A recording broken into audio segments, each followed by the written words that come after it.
Hey everyone, welcome back to BigNerdGamers. I'm Toppin and Sam, and we're back with this playthrough. Anyway, so I was kind of speedrunning this. Here's some more story exposition. The first of my reliquaries under Dravasa. Yeah, and I had to kill my way through an undead army to get here. What the hell is going on? The cult uses these ruins as a testing ground for their experiments. You can see the results. I saw echoes of another dragon.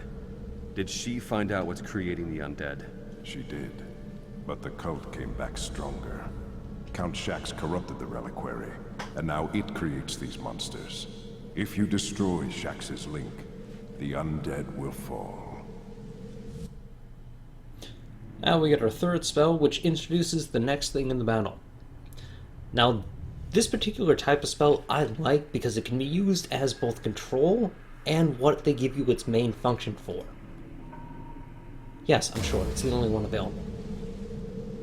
Later on, you do run into multiple ones, but I'd like to show you the third thing. You can see the triangle now. Before it was kind of a biohazard symbol, then it was just those soft edges for control that freeze everything in place. And then there's Mastery. Mastery builds up damage. It builds up damage for your crits. It's needed.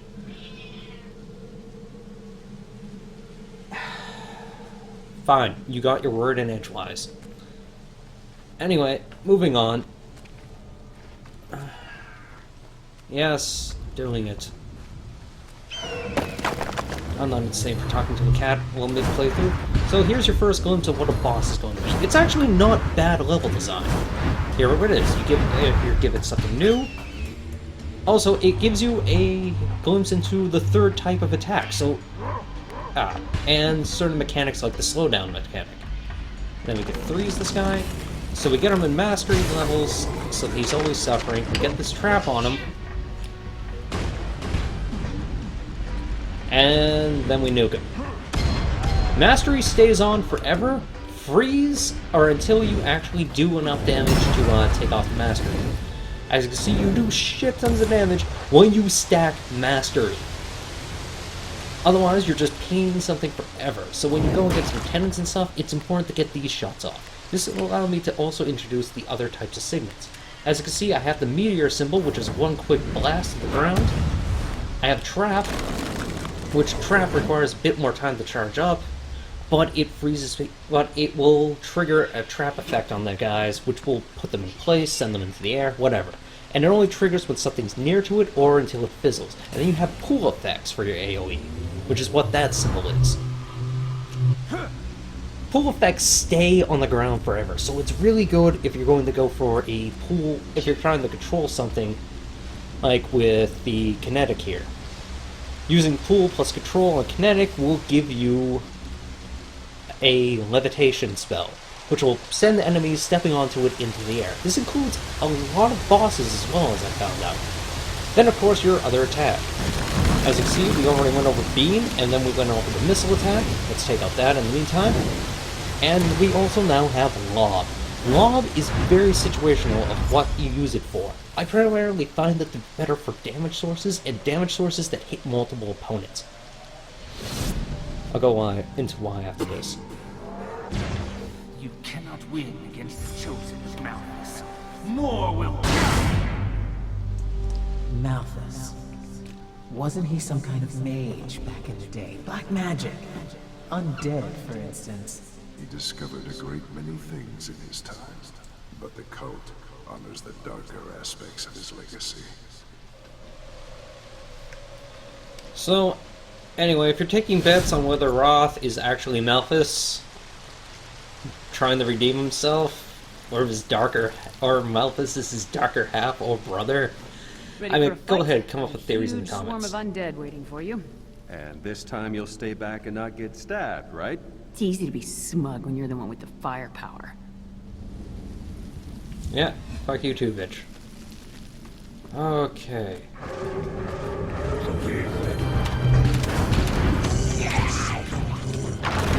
As you can see, those three little balls don't always hit.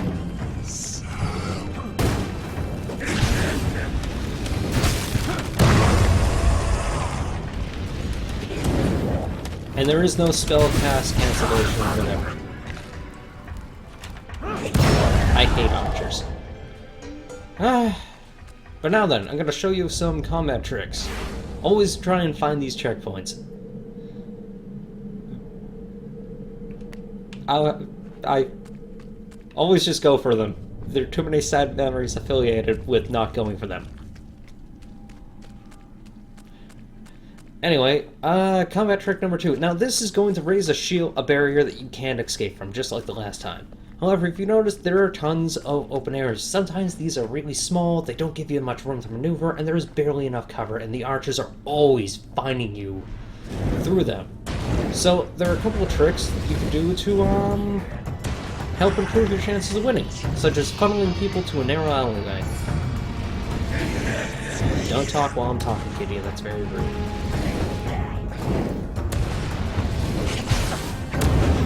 Oh, screw you. You don't always get enough. The swing distance on that, the actual reach of the melee attacks, it's very wonky. Like, sometimes you hit it, sometimes you don't.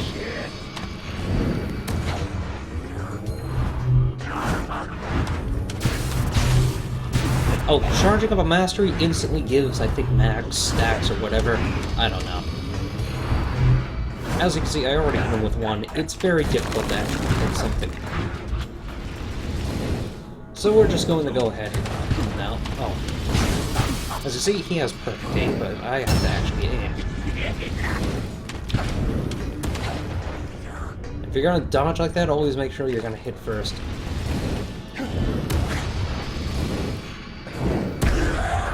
See, it's just like the frozen effect. That's why you're supposed to stack control spells with mastery spells. I prefer to just have mastery spells at the ready on a block. And also, hitting something with that, beams do go through things. Hitting something with that particular type of mastery, because it's kinetic, actually does even more than just stacking damage up. Also frees the enemy in place, as you can see, so it also doubles his control, which makes it really useful for an initial fight. If you're trying to get away, you can just quickly freeze someone in place, you don't need to stand there with a beam. And this is going to be one of the longer fights. I'm sorry for that, but yeah.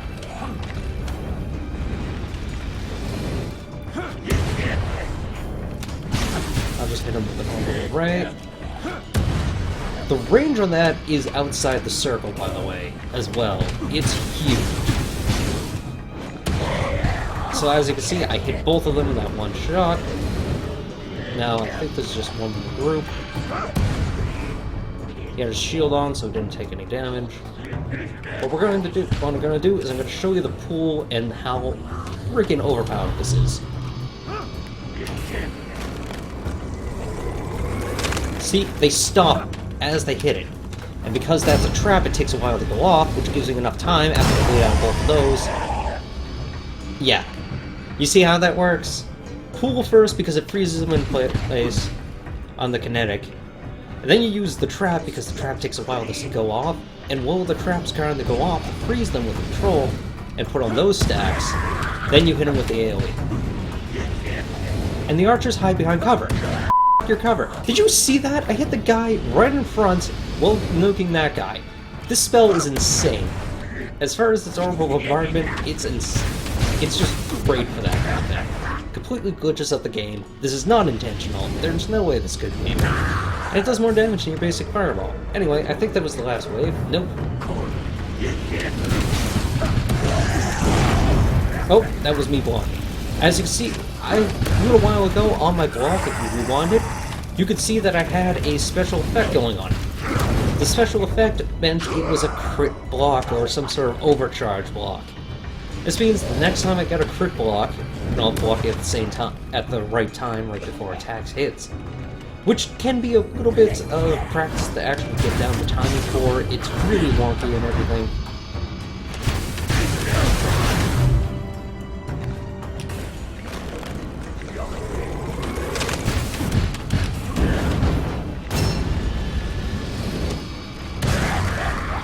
Because I hate archers that much, that's why I nuked him.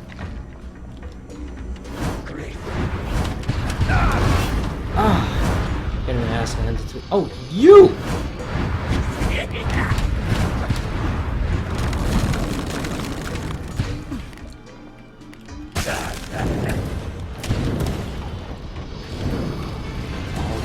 hope I don't need to redo this.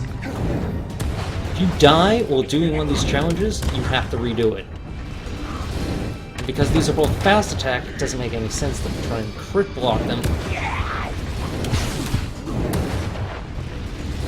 Die!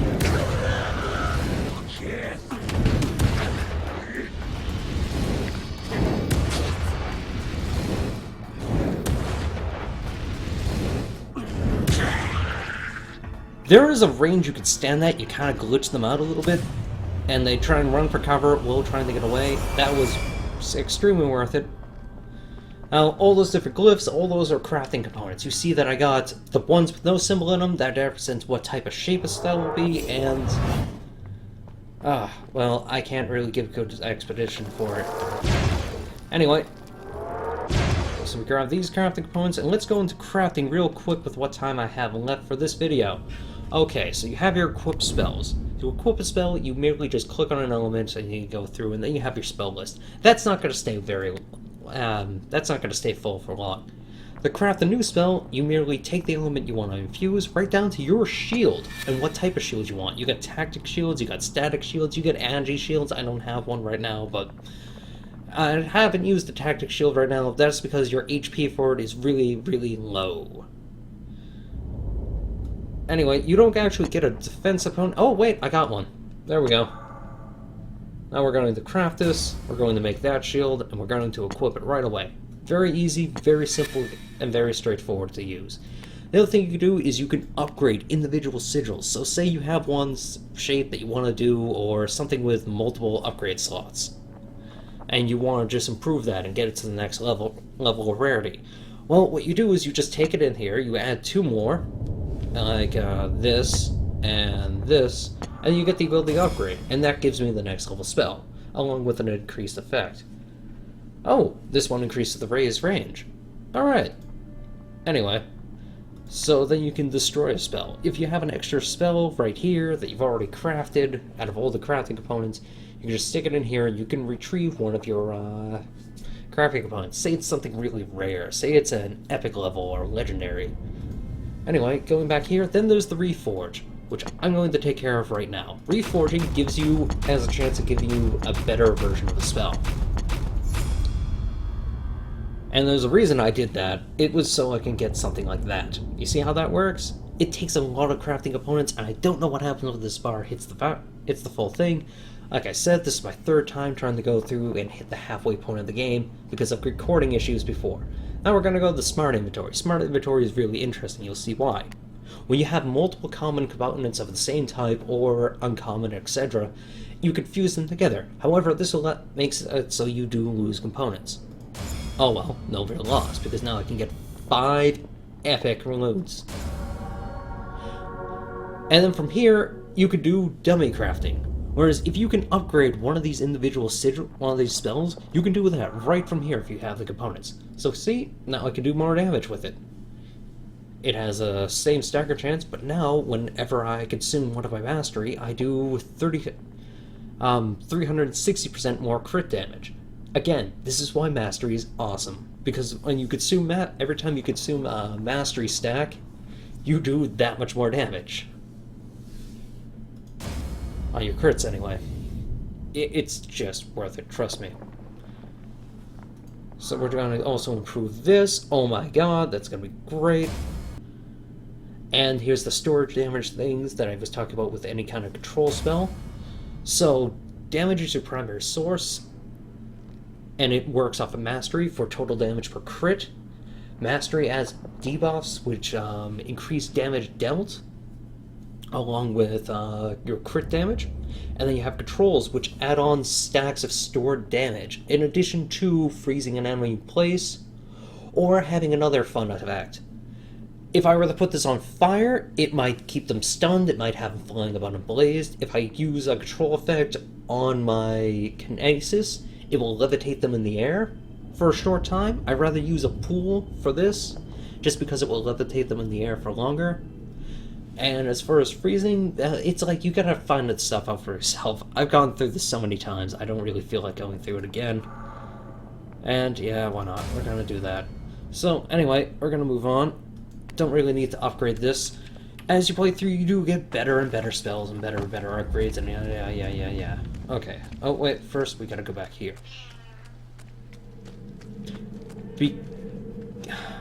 Because there was no shield. Okay, never mind. So the undead have a limited chase range as well. So if you're ever getting chased, well, you just run to the next area. Here we go. Never grab those. Well, you can't grab them even if you want to. You can only grab them when your shield is down. Pity. When you do die... Rogero's got an old theater sealed off just for you. So, it's a trap, of course. Yes, but now you know it's there. Why do you hate Rogero so much? Rogero and Shax took my sister and sold her as a slave. Son of a bitch. Those two belong in hell.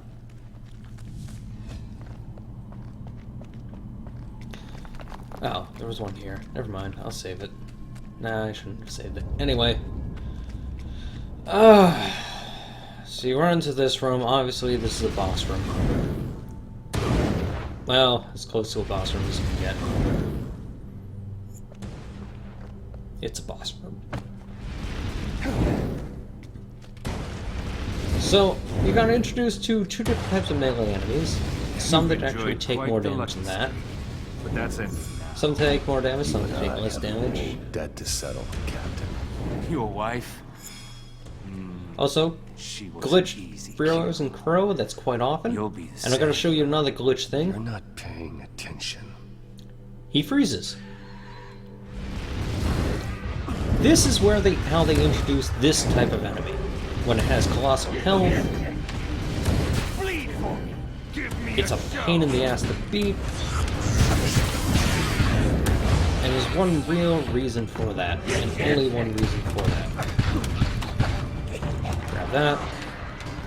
Also, if you restart the game for whatever reason, the achievement progress tracks to the next game. You can only have one save file. Kinda sucks. Don't kill the minions here, they're just not worth it. Just go for the Colossal Lieutenant health. And the archers occasionally. Again, because I hate archers. He blocked the shot! Why can't these decrepit sacks of meat kill you?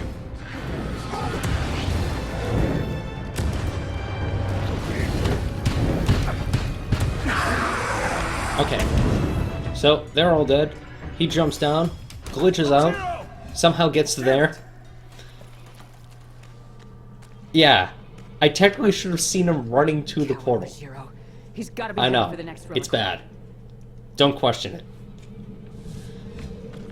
So. I don't need that, but I'm doing it anyway. So, one thing that I managed to avoid was... Well, I'll show you with this guy. That enemy actually does an AoE freeze. It's really hard to get away from. And you figure, okay, so it's just that type of enemy. There can't possibly be that kind of annoying mechanic every time. Some kind of frozen mechanic that's gonna lock you in place until you get hit or for a certain amount of time, like my ice spell when I do it to enemies. You realize shortly that this is not the worst of them. You saw how some enemies had a buff lieutenant? What, nobody wants to surrender? Shh.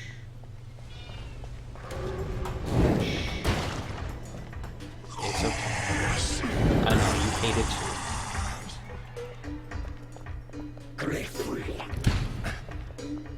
Yeah, colossal health. No, the worst is when these things have fast attack. Because you can't do shit against them. You can dodge them. When they have colossal health, they just... Did you phase... There you are. Okay, apparently I killed him. You attack like the undead. There we go. Enemy variety does change as you go through the game. Fortunately. Kind of.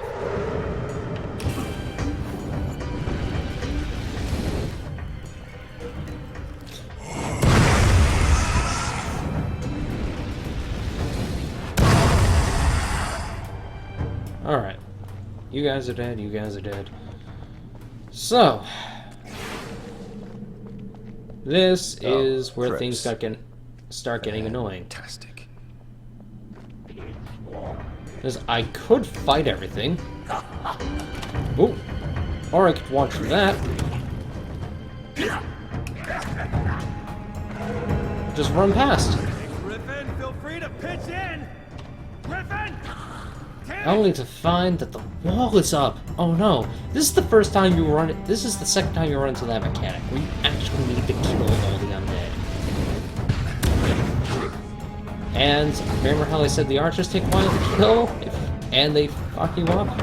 Well, this is going to be a long one. Oh. The trick is to just pay attention. More so than any other game you've played, dodging and moving is the most important thing you can do. Especially since they freaking take cover so low. Okay, you guys. Okay, that's it. Hi, Sarger. Oh, there. Ah, shit. Okay, turn on back blade. Dodge. Just gonna juke and jive.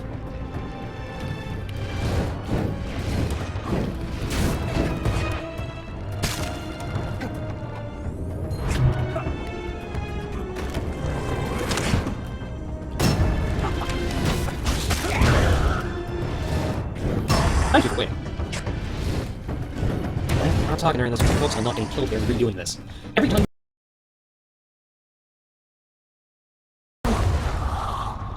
That ball of fire, right there, that was an apocalyptic effect. It's possibly one of the biggest redeemers of this game, is when you get multiple of those going. How do you get multiple of those going? Well, you're gonna find out.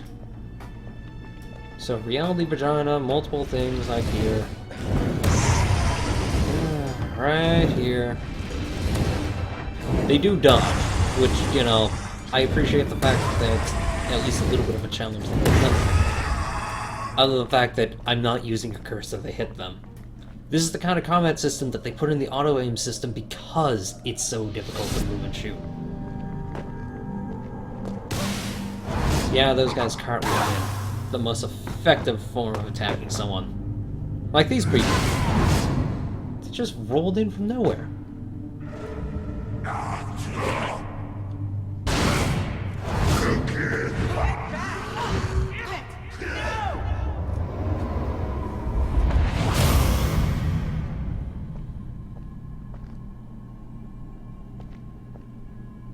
Roth? That used more power than I thought it would. I'm afraid I can spare no more. The rest is up to you. Don't worry. I'll finish this. Thanks, Roth. Alright then. You start noticing that some of these just aren't worth really grabbing. Occasionally you get a rare material, but like I said, those combat ones, they're the only ones that are really worth doing that for. And you run into this one again. And oh god, that thing was gunning right now. These things... Oh, is she gonna do it? Yep! Gotta get the hell out of there. I'm not exaggerating when I say that's a massive range and hard to get away from. Oh, they do get more annoying too.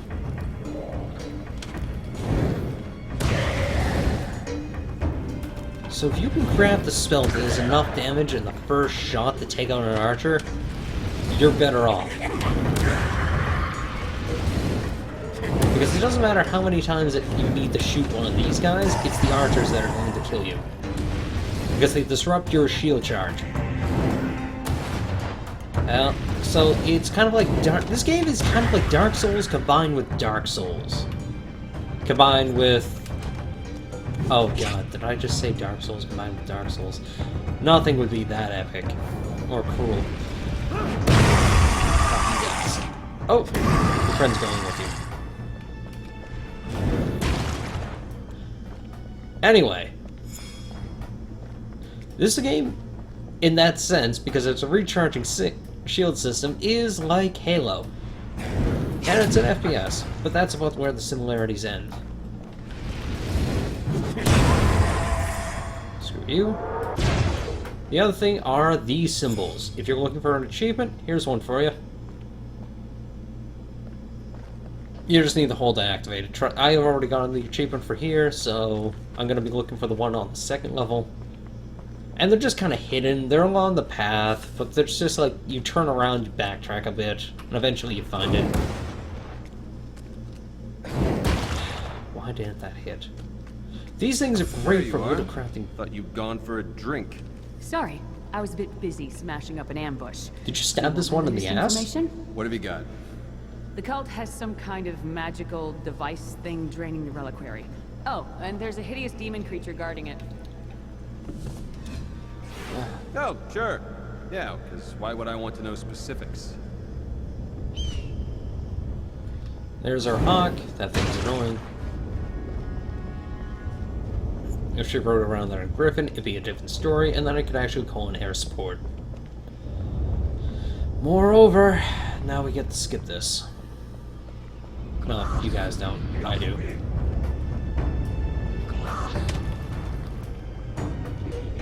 So, archers can't hit you while you're running, which is what I've been noticing this time around. Or at least they have more trouble. And you know what? I realized that I just let the clock go over a bit on this one, so it's going to be 2 parts, so this is going to count for both. I will see you guys both next time. I will see you guys next time. Goodbye.